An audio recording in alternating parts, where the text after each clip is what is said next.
Welcome to the short PowerPoint video on the magic of metaphors. The use of metaphors is essential when you're trying to sell, persuade, or explain anything to anyone. My name is Gary Tomlinson, and I'll be your narrator for this session. The education today comes directly from Ann Miller's book, Metaphorically Selling. It's a book I highly recommend, especially for those of us that are in sales, marketing, and/or advertising. It's easy to confuse information with communication today. People, especially those in sales, tend to make two key mistakes. The first one is that rather than choose their words carefully, they inundate their listener with everything they know, often speaking more from their point of view rather than from their clients. What happens is they put their buyers to sleep. The bet these salespeople make is that something will stick. But in fact, just the opposite happens. Listeners double the resistance to the message. They cut short the salesperson who is not concise. They tune out the presenter who shovels on the details. The window of opportunity in terms of getting people's attention, opening up their minds, and teaching them something they didn't already know, that's never been great. And given the dire strait of communication today, it's narrowing all the time. Which brings us to the second mistake. Too much other information competes for their listeners' attention. Listeners already drowning in a tidal wave of information simply can't respond to another similar sounding bucketful thrown in their faces. We live in an information age. Presumably, that means each of us can arm ourselves with whatever information we need, when we need it, to make a sound decision or judgment. But in fact, we are so awash in info bites that instead of feeling we're better able to discern differences and make decisions, we're actually drowning in choices. We shut out more stimuli in self-defense. Saying more or speaking loudly won't get you heard amidst this terrific static. In fact, to get through to your client, you don't want your words heard so much as you want them seen. Our goal is to turn our listeners' eyes into ears. Imagery, the core of metaphoric language, will surprise, grab, inform, and persuade your listeners as mere explanation will not. Vivid language will distinguish you from the swarm, will make you heard above the drone, will make you that rare person, a communicator that gets results. And in our world of information overload, that gives you a tremendous competitive advantage.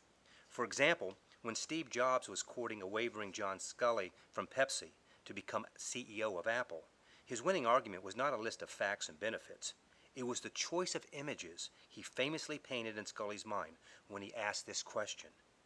Do you want to spend the rest of your life selling sugared water, or do you want a chance to change the world? Now that's a compelling question. What are metaphors? A metaphor is simply a way of communicating. It's a shortcut to instant understanding. Think of it as a mental equation in which something is compared to something else.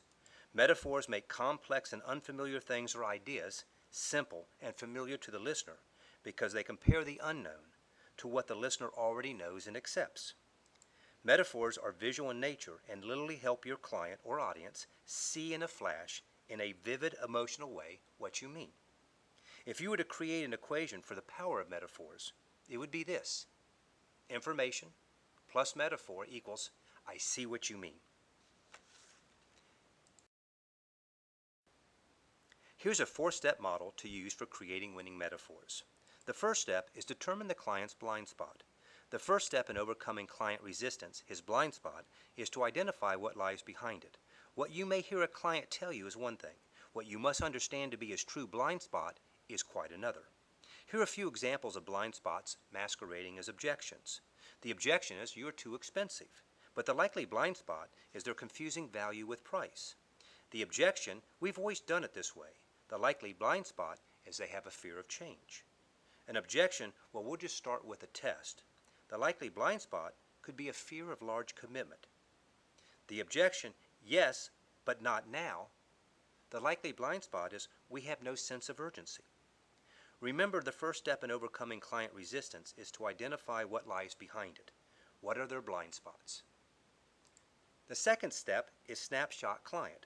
The number one rule in selling is to put your client in the center of any communication. What you know about your client is as important, if not more so, than what it is you want to say.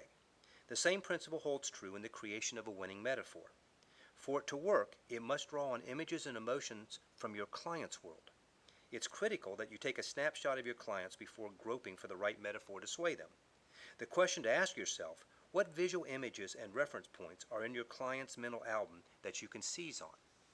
Now, you can snapshot your prospects by drawing on their personal background.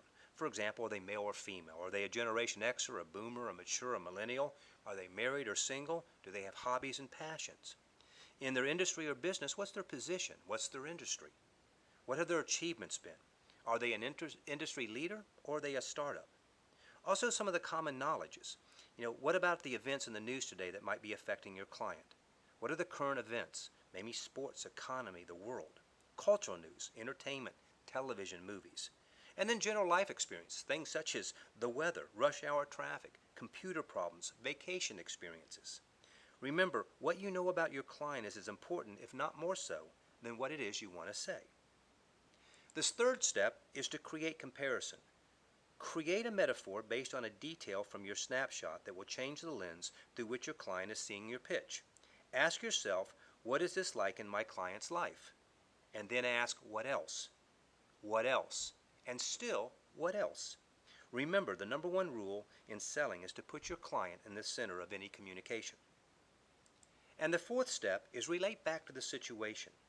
Relating your metaphor or analogy to the topic at hand drives home your point and spares your listener any confusion which might derail the deal. To be successful in removing a client's blind spot, you need to determine the nature of the resistance, take a snapshot of the client, create a metaphor based on that snapshot, and then relate that metaphor or analogy back to the client. Outstanding salespeople and communicators use carefully thought out, hard-hitting imagery to achieve emotional, visceral, gut understanding.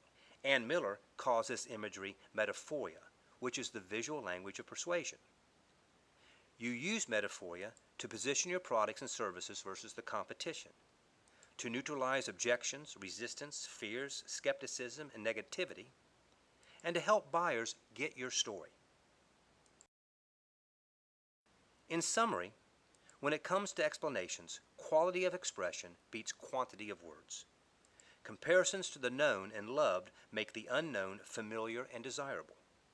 Simple analogy can make the highly technical easy to grasp, and the obvious can be made memorable. Subtle distinctions can be made obvious. Thanks for taking your time to watch this video on the magic of metaphors. The education came directly from Ann Miller's book, Metaphorically Selling. For more information or to buy a copy of Metaphorically Selling, go to www.annmiller.com. If you like this educational format, be sure to check out my other videos at www.gary-tomlinson.com. I'll be adding new ones on a regular basis, so make sure you come back often, and feel free to share this education with others. Now I'll leave you with this quote by Mark Twain.